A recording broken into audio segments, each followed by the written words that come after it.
So hello, everybody. Welcome to the November 2025 session of the Richmond Art Gallery's Artist Salon series, featuring our guest artist for tonight, Cat Hart.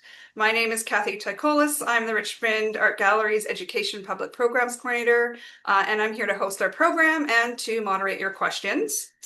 First, on behalf of the Richmond Art Gallery Association, I would like to welcome you to this program, which is hosted by the Richmond Art Gallery, which is located on the traditional and ancestral lands of the Musqueam-speaking peoples, which are the nations that have lived along the Fraser River Delta since time immemorial, including the Musqueam. And I would like to thank you for joining us today from wherever you are zooming in from and supporting the Richmond Art Gallery's programs. In a few moments, I will introduce our guest presenter who will lead a presentation about their art practice and in particular, their experiences with artist residencies, followed by some time for Q&A with all of you out there. But before we begin, just a few housekeeping notes about the program and for those who might not have used Zoom for a little while, a refresher on Zoom. So for those of you new to the Artist Salon, this program is a monthly series of free talks and events designed specifically for visual artists and creatives, hosted from February to November each year. The goal of the program is to offer artists a mix of professional development tips and advice, along with artists' personal stories and experiences to help strengthen and build our local artist community, while encouraging artists to keep on making and growing in your own art practice. The Salon also exists as a private Facebook group, which provides resources for artists, mainly in the Lower Mainland, such as artist calls for exhibitions and residencies, any professional development opportunities that may be coming up, local arts events, and it does also serve as a space for you to post your own exhibitions, openings, events that are coming on, and so just a way for you to also connect with one another. So I encourage you to join our private Facebook group and share your art events with each other. You can find out more. It has been posted in the chat. You can find it on our art gallery website as well as on Facebook. So with housekeeping out of the way, we're ready for a great session with our guest artist tonight. I would like to introduce our guest presenter, Cat Hart. Thank you so much for joining us today, Cat. Cat is the current 2025 Branscombe House Artist in Residence here in Richmond, but also has a lot of experience with other types of residencies. So I was really lucky to work with Cat earlier this summer on a workshop, and Cat has also attended some of the workshops at the art gallery. So just by chatting with them, I wanted to hear more about what they do and more about their work, and also just to hear their experiences with artist residencies. So for you out there, if you have any sort of burning questions you've always wanted to know about artist residencies, tonight's the night. This is the perfect session for you to join in on. So I will begin with just a very short intro to Cat with her bio, and then I will hand it over to Cat. So originally from the UK, for the last 20 years, Cat has lived on the unceded and stolen homelands of the Musqueam, Squamish, and Tsleil-Waututh peoples in Vancouver. Cat's work explores memory, place, migration, and biodiversity. Influenced by Indigenous teachings and good land relations, alongside the deepening climate crisis, Cat seeks to develop a site-responsive, ecologically accountable art practice. Their interest in local histories and materials comes from a desire to be deeply connected to place. Cat holds a master's in communications from SFU and a diploma in fine arts from Langara. So welcome, Cat. I am so happy to have you here today.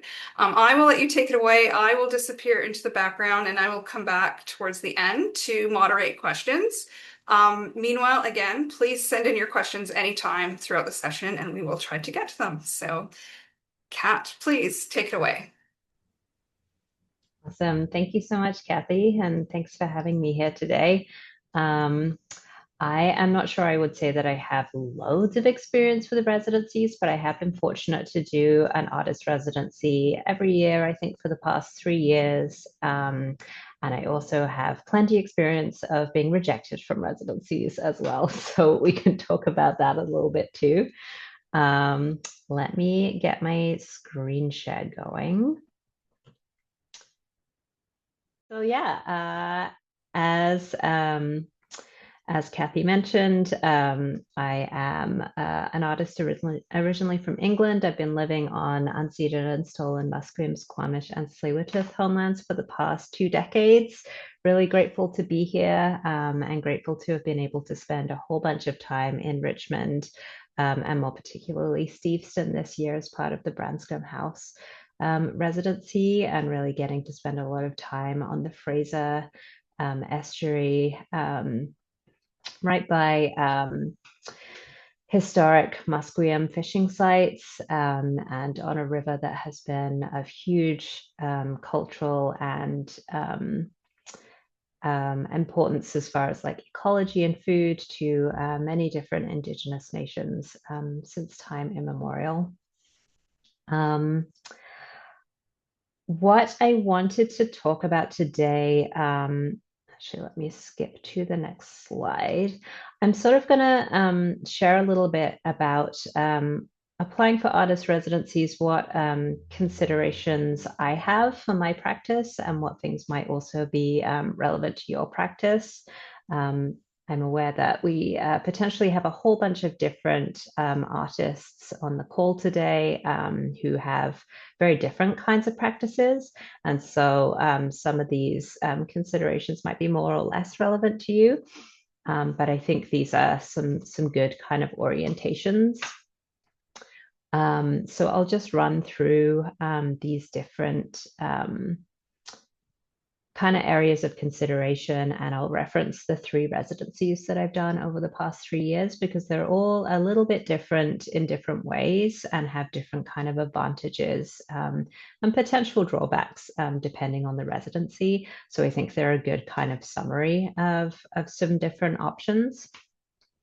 And I think that these kinds of considerations can be really helpful for writing proposals for residencies in terms of trying to really put across a strong proposal that's really feasible. I think feasibility is a really big piece for people who run residencies, and especially I think as well, if you're looking for funding to support your residency, the feasibility of your proposal, kind of looking at these different elements, this can be a good sort of way to structure that proposal.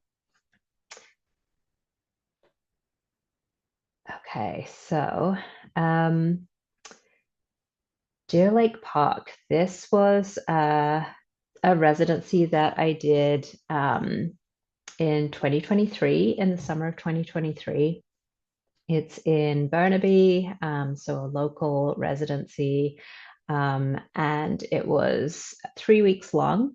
The Deer Lake Artist Residencies have 2 different streams. There's a visual arts stream and there's a ceramics specific stream, and the ceramics ones are a little bit longer. I think about 8 weeks because it takes a lot more time to produce ceramic work than perhaps some visual arts processes. So my residency was 3 weeks. I know some other visual arts residencies were a little bit longer. And this residency provided a little bit in the way of funds to pay for materials. So I think it was somewhere around $150 that I had to spend on materials, which I immediately spent on paper, basically, because I was doing a lot of printing during this residency. Accommodation, I put accommodation in brackets because this residency does have a house that artists are able to stay at. It is a residency that has a number of artists usually in residence at the same time, which is a really nice component, but it does mean that they can't offer accommodation to everyone. And so it tends to be artists who are from out of town who get to stay in the beautiful Deer Lake Park in a really incredible house right on the lake there. For me, I'm local. It took about 30 minutes for me to ride my bike to the residency each day. So I stayed at my home and kind of commuted in, and that worked really well for me. Community engagement, there's often a community engagement component to a lot of residencies. And for this one, it was a fairly modest requirement. Some people did activities, public engagement activities. I ended up doing an artist talk, and I participated in an end of residency exhibition with a few of the other artists as well. So that was quite achievable for sort of a 3-week sort of period. And this residency is run through the city of Burnaby, and that I think is a consideration as well in terms of there's so many residencies out there, and it can be hard to sort of pass through like what's going to be a good experience, what's sort of a legitimate residency. There are definitely some spaces out there that maybe are taking a little bit of advantage of artists who are looking for a space to create. So having something through the city definitely sets up a bit of a sense of like, okay, this is going to be a legit residency. It's going to be like very structured. It's been running for many, many years. And then at the same time, running something through a municipality often brings with it some restrictions or some specific policies that you have to abide by.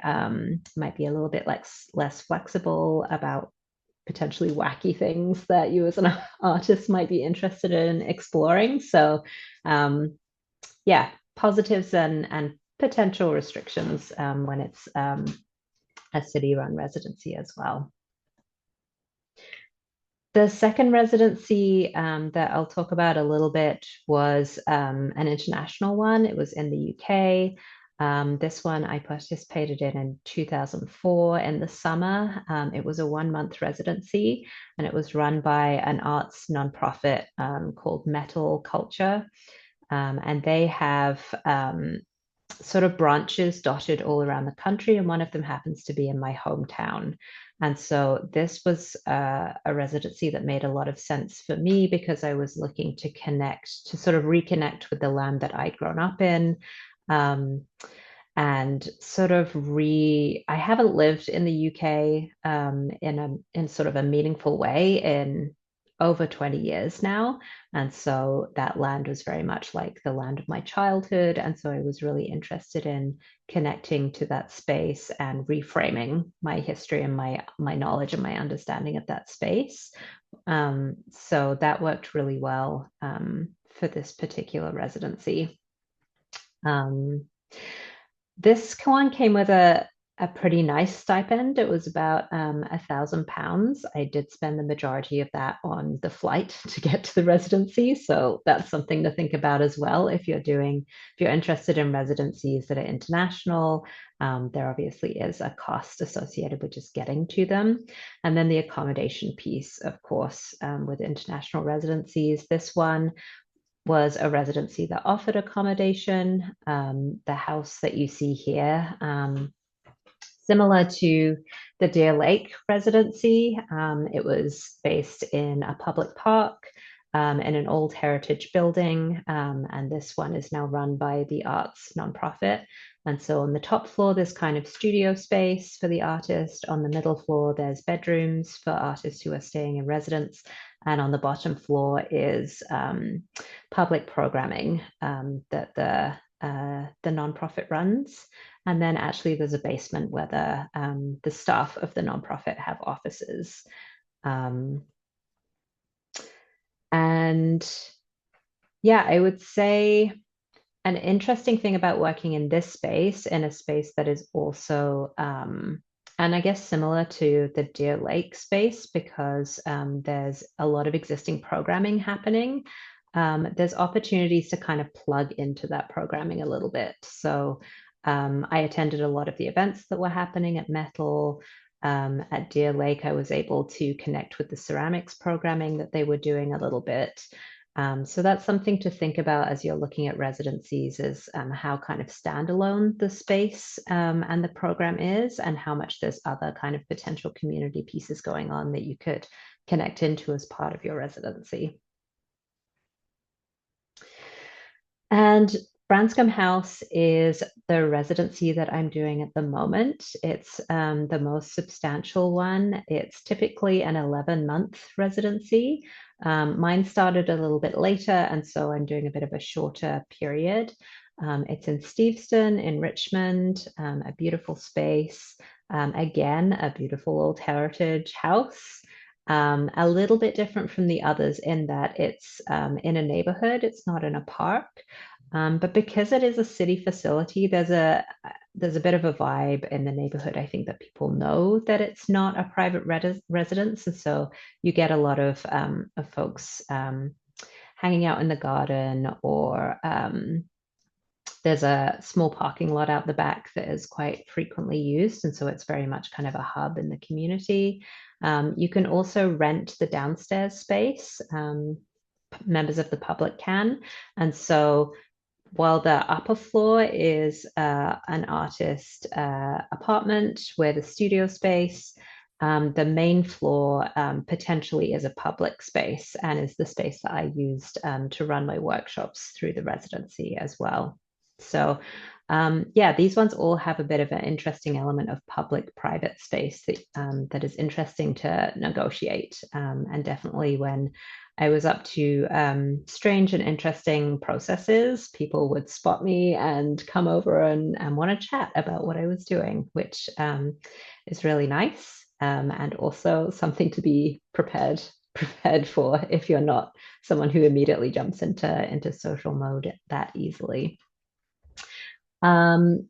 Accommodation obviously included in this space, and sort of in exchange for that was quite a hefty community engagement component. Typically for the full 11 months, I think it's about 270 hours of community engagement that you're supposed to provide. Mine was a little bit less because my residency was shorter. So that's something to think about for sure. And then this is run by the city of Richmond. So again, it has that piece of like, yeah, it has some resources behind it. It has a lot of years behind it. It's going to be, there's some legitimacy there and some certainty there, which can be really nice. But also, especially with this longer residency and with a lot of community engagement, as an artist, you're a little bit representing the city. Like I'm not a staff member. I'm not affiliated, I'm not a contractor, I'm not affiliated with the city in that way, but I am out there as the city of Richmond's artist in residence in the Branscombe space. And so that's a consideration in terms of how you're going to be perceived and how that might influence the kind of work that you do. So just want to make sure I didn't miss anything there that I wanted to talk about. No, I think that's good. So cost. I feel like this is a really big consideration when it comes to residency opportunities. I would say there's kind of four main types that I've come across. There may be other kind of ways of doing things that I haven't seen yet, but I would say there's residencies that are paid. As in you as the artist are paid for your time in the residency. Those are very rare and very competitive, as I'm sure you can imagine. I have never done such a residency, perhaps someday. There are fee-based residencies where you pay a fee, and it's usually sort of a room and board or accommodation type fee for access to the space and for access to studio and equipment, accommodations, that kind of thing. And that one, I would say, it feels like that is the most challenging one to negotiate because obviously not all of us have spare money that we can afford to spend on going on a residency. They're usually not terribly expensive, but yeah, for many of us, it's just not really an option. And then it's obviously also potentially a way for folks to make money. And so I think that is the one where you have to kind of watch out a little bit and make sure that you're not potentially being taken advantage of. I think when the residencies are offering something back to you, they tend to be a little bit safer. For example, ones that you're offered a small stipend to cover materials while you're doing your residency, that kind of thing. And then there's sort of more of a working residency model, which I would say Branscombe was a little bit more like, because I was sort of offering workshops and public engagement opportunities in exchange for having access to the space and being able to stay at Branscombe House. And another example, I think Madalta in the ceramics residency in Alberta is quite like that, where potentially you can sort of offset some of your costs by teaching workshops in the space. And I think the thing to think about there is just, while that can make residencies much more accessible for those of us who are a little bit more limited in our budget, then it's just balancing, well, how much of your own practice are you going to have time to explore while you're also spending time working and potentially facilitating other people's practice through workshops and through teaching and that kind of thing. Location is a really big one for me, and I think probably for other folks as well. As Kathy mentioned in my intro, my practice is very oriented around place and connection to place and connection to land and belonging and those kinds of things.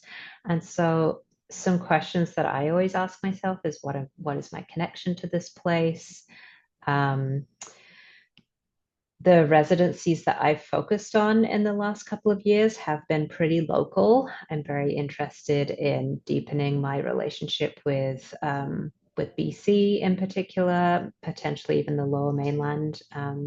The Fraser River is an area that I'm very interested in deepening my relationship with.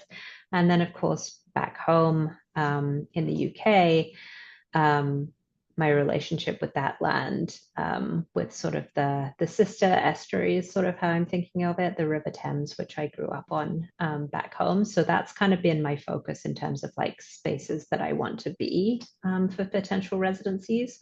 For other folks, going abroad, going international might be a real priority, especially if it's a space where there's a traditional practice that you want to explore further, or where there's a long history of a specific kind of craft or process that you want to be able to delve into. For other folks, it might just be nice to just be sort of a vacation feel, like go away from your usual space and be very disconnected from your usual life and all of the inspiration and creativity that can flow from just being in a different space. A big consideration if you're going somewhere where you don't have those place-based connections is, can I afford to stay here? If the residency is a paid one, or sorry, a fee-based one, or it doesn't come with accommodations. For me, that's also part of my consideration with focusing on my current home and my home of origin. I have options in terms of being able to stay places in fairly affordable ways. And then the question of like needing to potentially do work during your residency to pay your bills. The way that I've approached things so far is I have a day job, and I've been able to take vacation to do some of the shorter residencies, like the metal culture one and the Deer Lake Park one. I was able to take my vacation days to participate in those residencies. And with the Branscombe House one, because it's so local, I've been able to kind of keep my day job and then also do the residency at the same time in order to make sure my bills are paid. But if you're going sort of further afield, yeah, there might be other creative ways to make sure that that you can pay your bills. In terms of location, for me, again, being very sort of place-based or place-oriented in my practice, I think about what resources or projects or groups I can potentially connect to through a particular residency that will help deepen my practice. So in this slide, there's various different pieces around Steveston that I've been able to connect in with through my Branscombe House residency. There are a lot of museums, heritage sites, there's the Richmond archives. And so thinking about what else is going on in that space that I could connect into that would help me explore the themes and the ideas I was interested in for my residency. There was also some really interesting conservation efforts going on in the Gary Point area, which I was able to find out more about and connect in with other organizations. Similarly, the residency I did in the UK, I knew that that would give me an opportunity to get into some archives in London that were very connected to my hometown and to sort of patterns of migration that I've also ended up participating in. So I sort of structured that into thinking about how my residency would go, was being able to spend time in these archives and then do work and research and exploration that came out of that, that process of discovery. And at Deer Lake Park, there's some really interesting kind of historical pieces around the Shadbolt site. Just across the street is Burnaby Village Museum. I think that's what it's called. Maybe it's just Burnaby Village, which is a really interesting space. They've kind of set up an imagined village from sort of peak European settlement period, kind of around the early to mid 1800s, and they have a lot of objects and collections and things from around that period, which was super interesting to explore. There's also a former prison site just on the other side of the lake, which I delved into that history a little bit. And then again, some really interesting conservation and restoration going on around the lake itself. So yeah, just looking for, as you're thinking about residencies, what else is existing around the residency itself that might help support your research and interests. What materials will I have access to? That is a big one for me, being very kind of materially and locally based. In these images, you can see some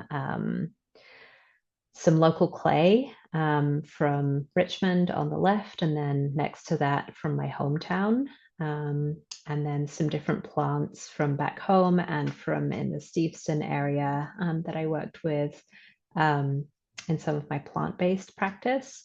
And so again, thinking about potentially going abroad to international residencies.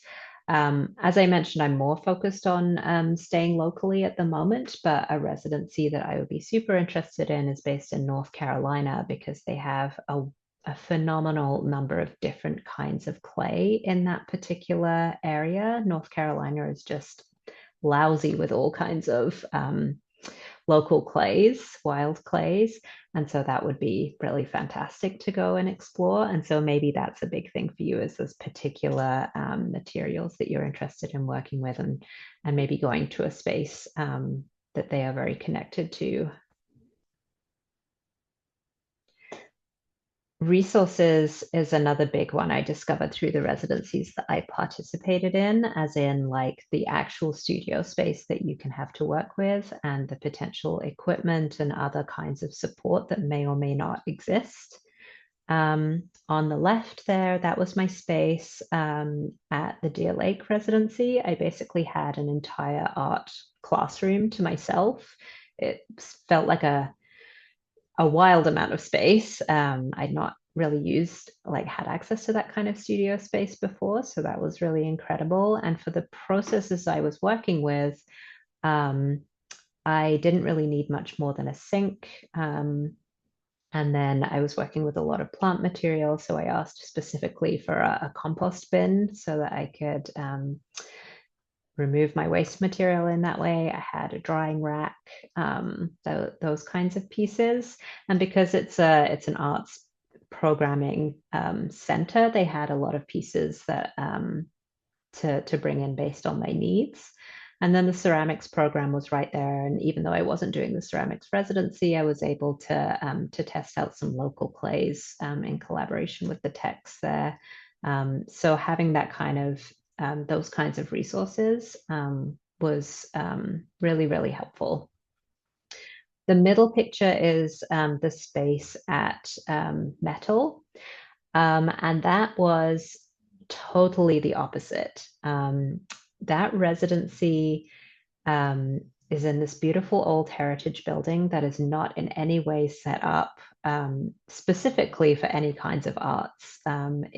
There's not really studio spaces. There weren't washout sinks. There weren't drying racks. There certainly wasn't anything for clay, but they were kind of game for me to just try things out. They weren't too precious about the space or worried about me making a mess. They were just like, sure, bring in the clay, do what you want with it.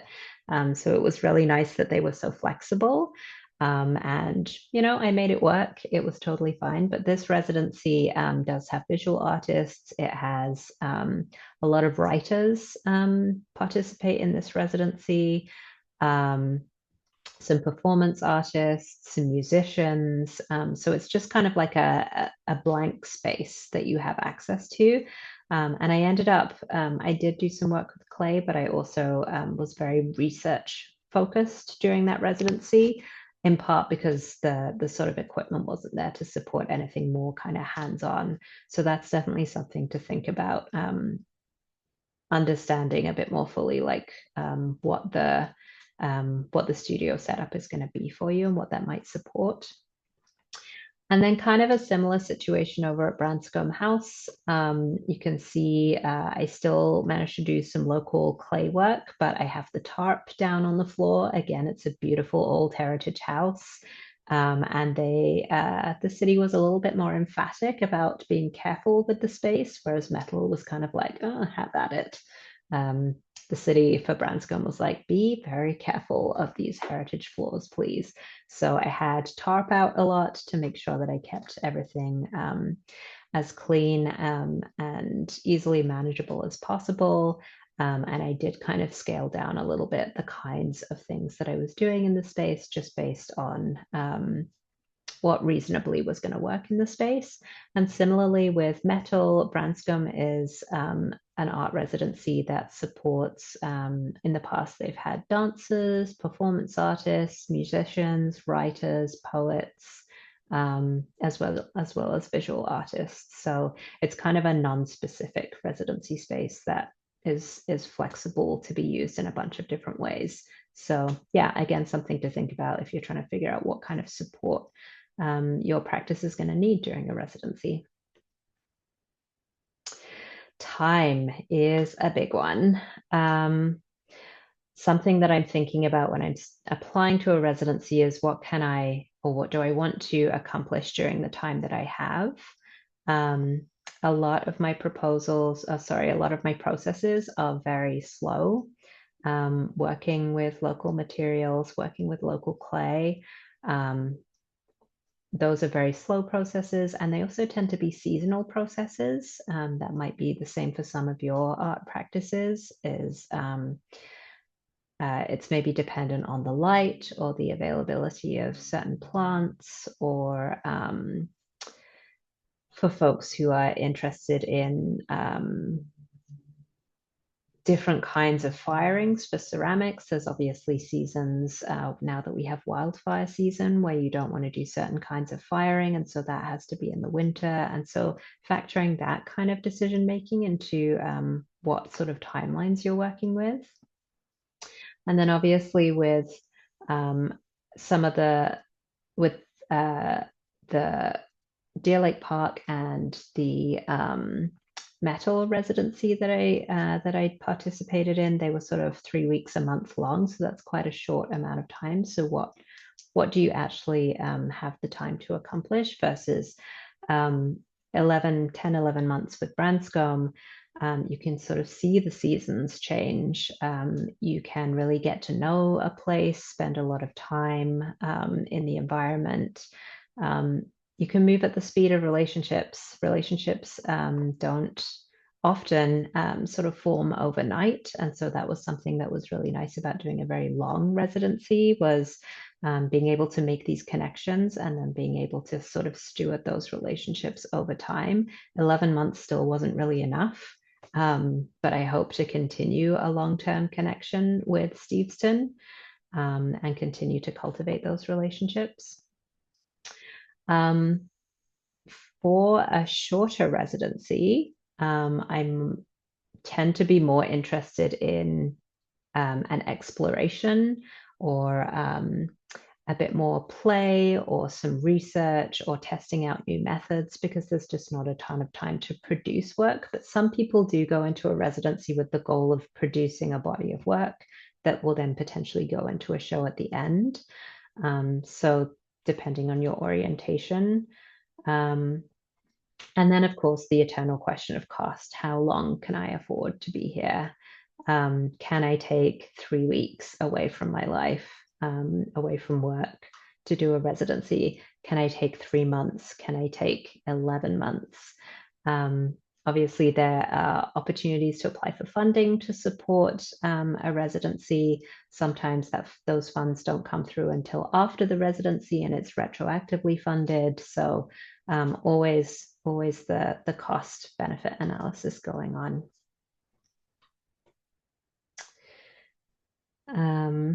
Community engagement is one of the other pieces that I wanted to mention. As I said, I'm seeing for a lot of residencies, there will be a question about sort of how are you going to connect with the public about your work? In what way would you like to engage with community around what you've been doing at your residency? It's not the case for all of them, but I'm seeing it come up a lot.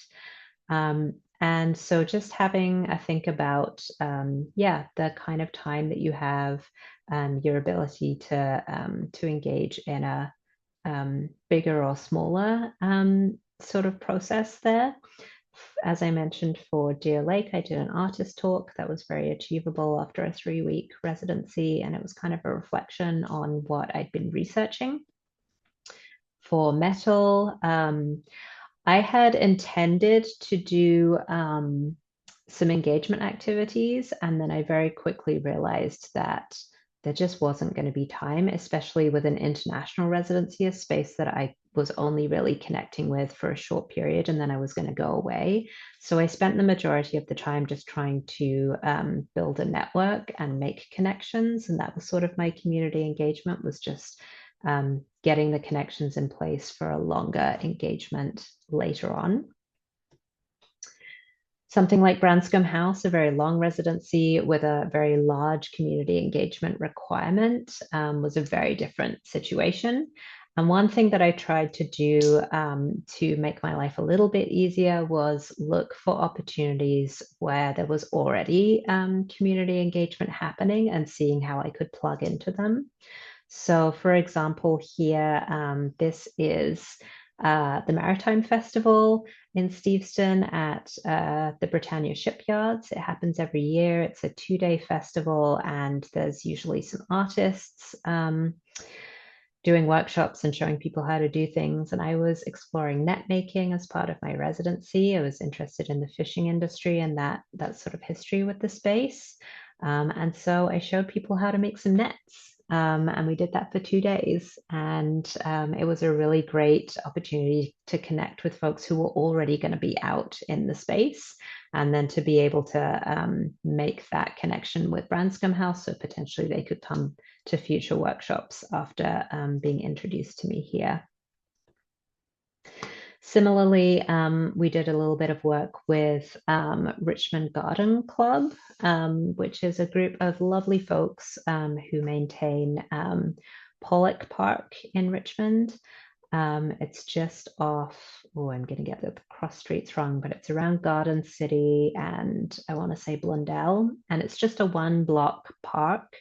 But it's beautifully maintained by this group of volunteers. And we went into the park and we ripped out a bunch of invasive blackberry, to clear some space for them to plant some more garden space. And then we took the blackberry back to Branscombe and we stripped it and processed it and made some twine out of the blackberry, which I'm now working on making a net with that twine. And so really great opportunity to just plug into another community that was already doing work close by, and potentially make some connections and relationships there without it being sort of overly onerous on me to just kind of churn out all of this programming. The last piece that I wanted to talk about, I know I am a little bit getting close to time here, so it won't take too much longer. But I did want to talk about networks. And by that, I mean sort of your artistic social community network that I have found has really grown through specifically the residencies that I've participated in. And yeah, I think if you're someone who's been to art school, you are in a community where you're surrounded by other people who are creating, who are trying things out, who are researching, who are testing things. And it's a very sort of fertile creative space that you can get a lot of inspiration from. And then you leave art school and it's like, okay, where's my people now? And you're trying to keep that momentum up. Maybe you're lucky enough to have a studio in an art space where there's other artists around, but as we know, studio space in the Lower Mainland is hard and expensive to come by. So residencies I've found have been a really lovely way to connect with artists again in that kind of way. Branscombe House was a solo residency, so I was the only artist there for the whole time, but I was working quite hard to make connections with, like I said, with other communities, with other arts and heritage and cultural programming that was going on. So that worked quite well for me.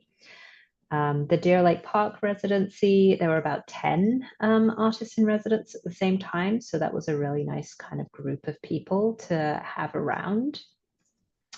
And the metal residency in the UK, there were a few other artists around, and one in particular was doing her residency at the same time as me. And she has become a great collaborator. We worked together quite a bit, and that never would have happened had I not met her through this residency.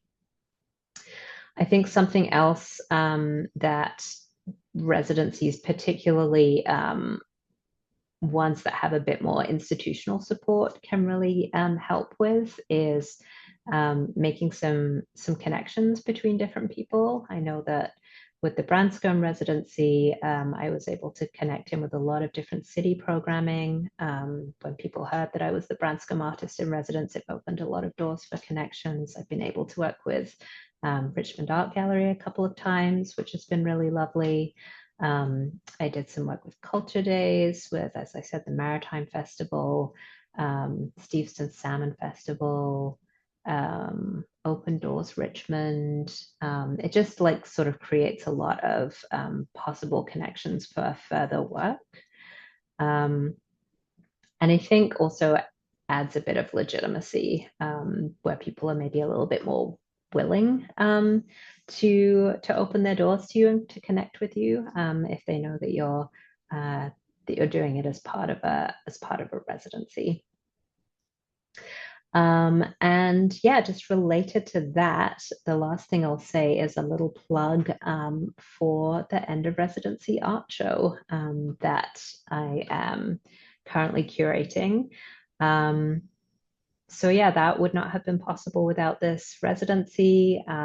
We are going to be taking all of, some of the creative works that have been made by community members and showcasing it at the Upper Rotunda Gallery at Richmond Cultural Centre, just on the second floor of the Cultural Centre. And yeah, we have a little opening and reception happening next week on Thursday. And then that show will be up for a couple of months. And yeah, that's definitely something that occurred through through these networks that were facilitated by the residency itself. So yeah, that maybe I'll end it there. There's other things that I could say, but I do want to leave time for questions. And if there aren't a ton of questions, then I can say more things, but maybe I'll stop there for now. Great. Well, thank you, Kat. That was great. Very detailed, informative, especially for someone who might be new to residencies. So definitely send in your questions now if you had any in the Q&A. Alternatively, you can use the chat.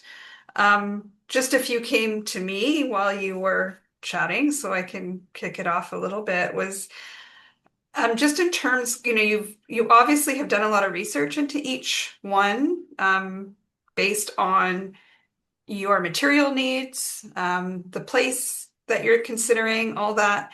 How much time do you think you spend on like that component of an application? Because that would, I would imagine, take quite a bit of time. So like, how much do you spend before you actually go and apply to a place in terms of Mhm. research? Yeah, that's a good question. I think with the Deer Lake one, I just got lucky. I saw the application. I was like, this sounds great. I did put in an application that was very place-based, which I think really appealed to them. I said I wanted to use different photographic and printing processes that were very land-based to kind of map out the park. So spend time in the park working with the different materials in the park. And I think that appealed to them and worked well with what they were looking for. And so I kind of lucked out on that. And then as I was in the park, I started learning more about the history and being able to connect in with, as I said, some of the resources that were there. And that experience kind of refined, like, okay, this is how I would approach things the next time. And I think at this point, yeah, I think when you kind of start doing things, I had a bit of a scattershot approach. And now I'm a little bit more discerning about like, this residency looks really interesting, but it's not the right time for me right now. I'll look at that in a couple of years. And yeah, I would do a lot more research now, I think, to make sure it's a really good fit with what I want to, where my practice is at this particular moment. Right. Yeah. And just in connection to that, like you did mention, some of the limitations, whether it's materials or the actual space. Were those things you kind of found out once you were there? Or were they something you could negotiate beforehand? Like saying, for example, I'm working with clay, I need proper sink, I need, to get messy and, like that. Can you negotiate that stuff beforehand, or is it more find out once you get there? I would say a little bit of both. With Deer Lake,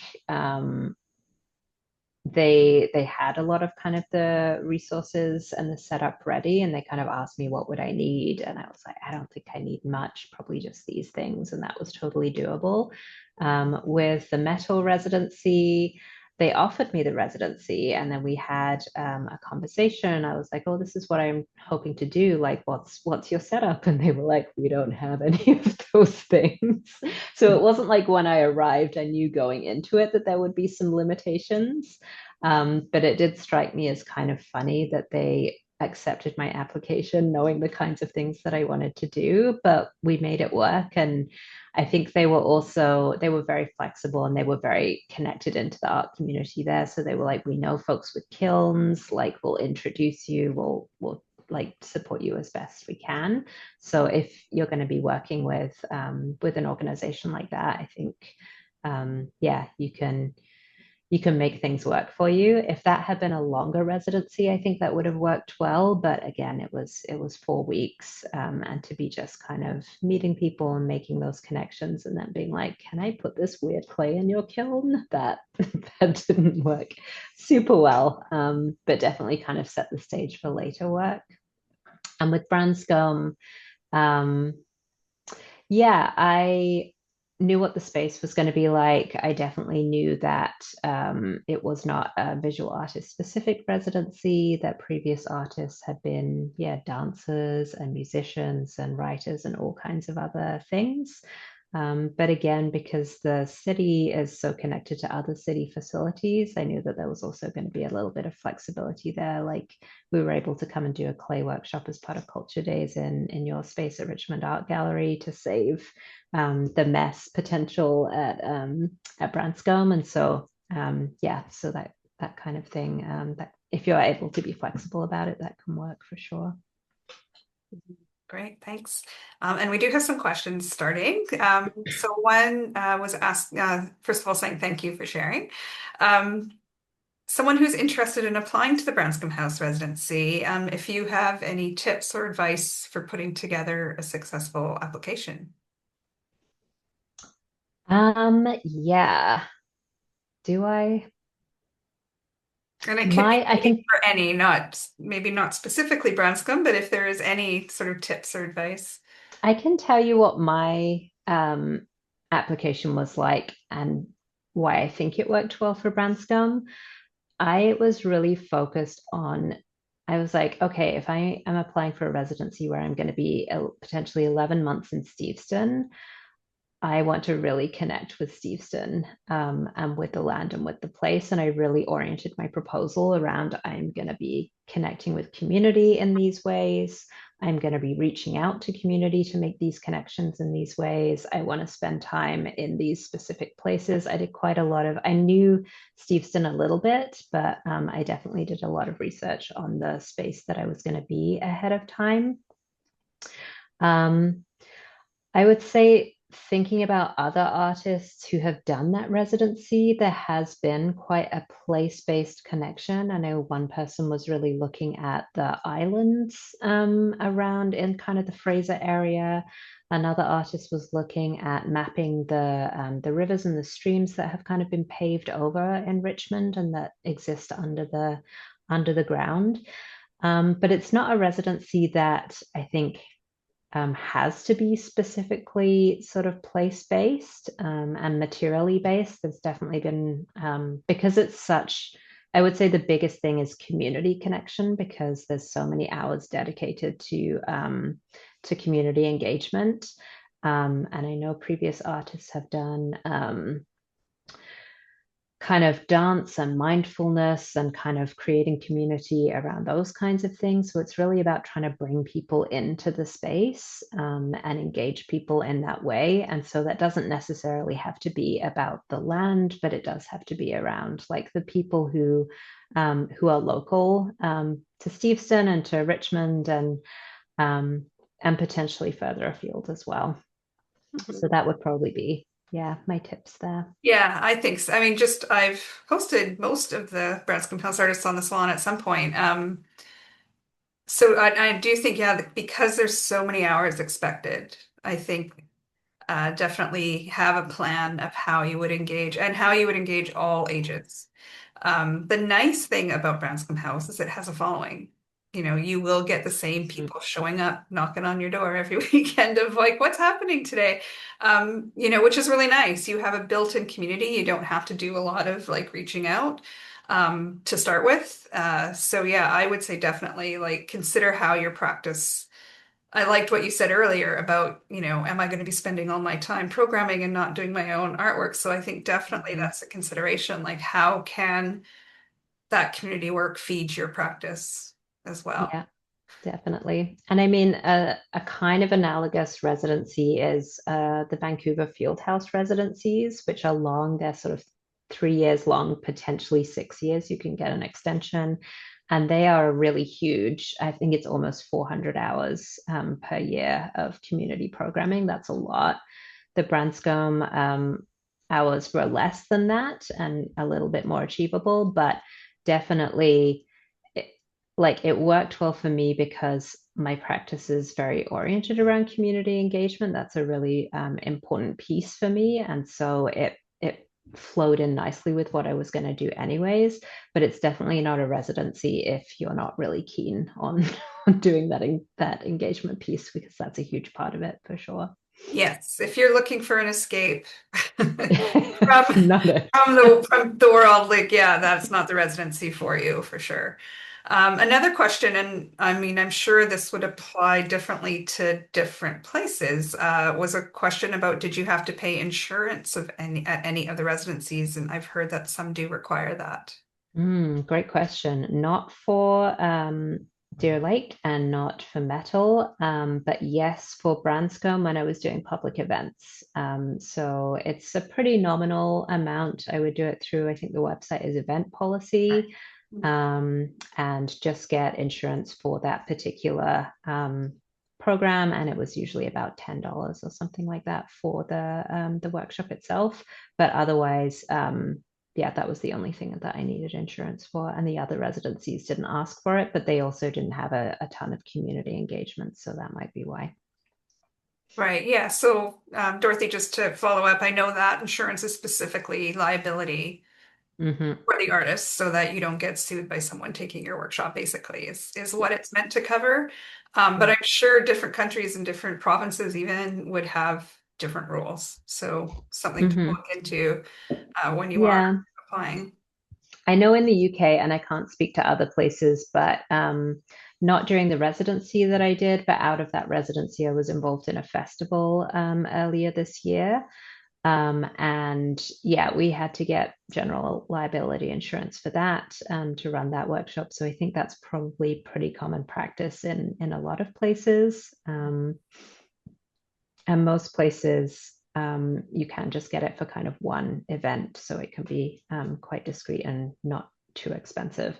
But definitely, if you're thinking about the cost piece, like some of my Branscombe stipend I spent on insurance. Yeah. Right. Right. And I know we had some questions emailed in from Andrea, and Andrea, I know you're Mm. out there, so if you did want to send them in again, but I know one of the ones she had asked was just about where you find good, reliable residencies, because you did mention Mhm. about places taking advantage of artists potentially. So Mhm. where, do you have any suggestions? I see Melanie, my assistant back in the background, has posted a few sites that we had talked about before we went online. Mhm. So there are a few links there for different European places as well as a Canadian. Akimbo is a Canadian listing. But how do you generally find a good residency and potentially even funding for that matter? Yeah, so for residencies, I have looked at those sites a little bit, but mostly, to be honest, I look at what my peers are doing. So if there are artists in my community or artists that I follow who are doing very similar work to me, and I see that they've participated in a residency, likelihood is that it might be a good fit for my practice because we have similar kinds of practices. And I find that to be a helpful way because um, if you know someone who's participated in a residency, potentially you can chat to them about how it was ahead of time and then head off any issues around like, yeah, if there's if a residency there's something iffy about it or if it turned out it was a lot more labor than you might have anticipated that it was likely to be. If you know other people who have actually participated in those residencies that are willing to share with you, then you can have those conversations ahead of time, and then that can help you to decide if that's going to be a good route for you. But yeah, most of the residencies that I've been interested in the past few years, I've seen them come up because artists that I'm interested in have done those residencies, and then I've kind of looked into them that way. Yeah, I think that's a great tip, really. Yeah, for sure.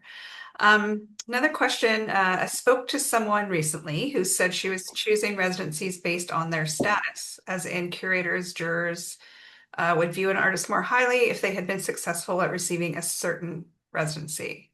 How do you feel people rate a residency status? And I would guess that would be different depending on what stream you're looking into in terms of whether what type of gallery, if it's gallery or commercial or, but Hmm. Yeah, that's a really interesting one. And yeah, thanks for flagging that difference in terms of like the different streams. Like my work is kind of wide ranging, and so some of my work is very sort of esoteric, researchy, thinky oriented, and some of it is like craft pottery kind of oriented. And those are two very, very different worlds with different kind of hierarchies or emphasis on sort of like the best places to go. So I think it depends on the world that you're in.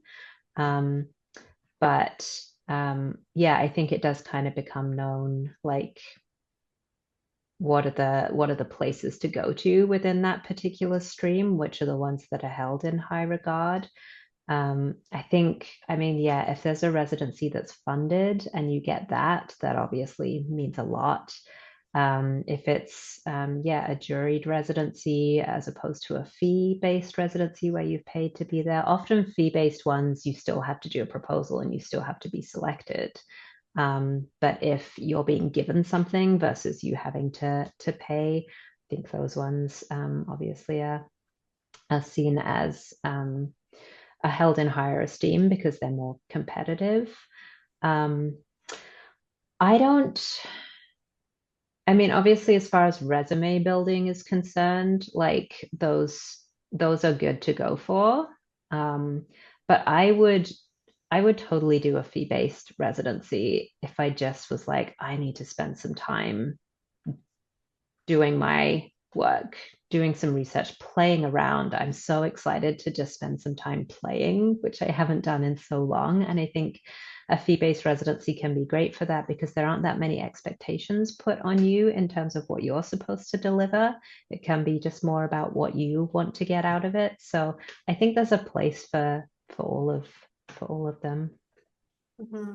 No, I Yeah. think in particular, I mean, I'm thinking of a place, say like Banff, where it's fee-based, but it's very competitive just the Hmm. same.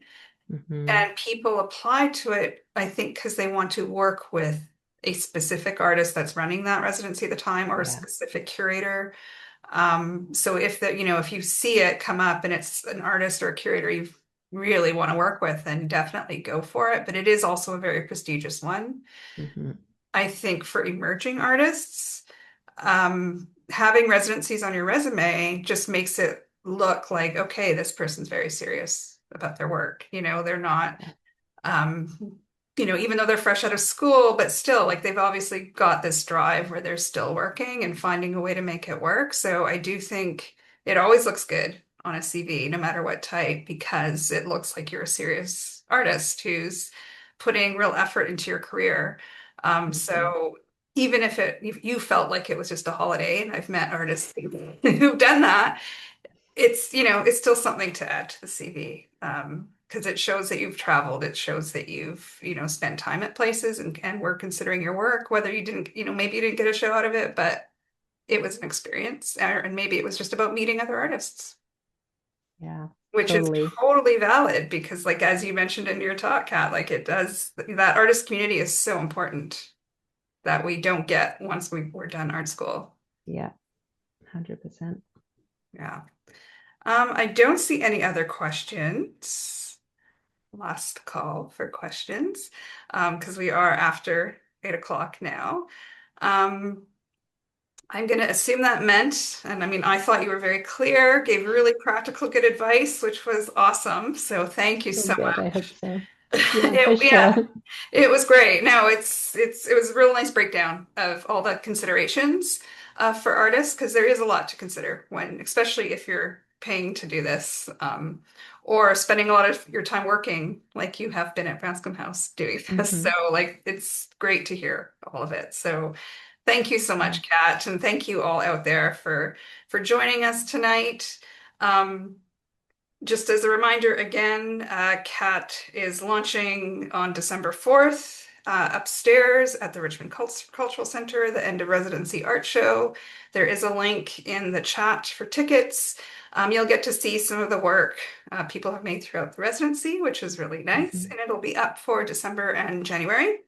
Um, and also, I do think probably soon the Branscombe House call out will be going out at some point soon because I know it will be starting up in the new year. So keep your eyes out for that as well.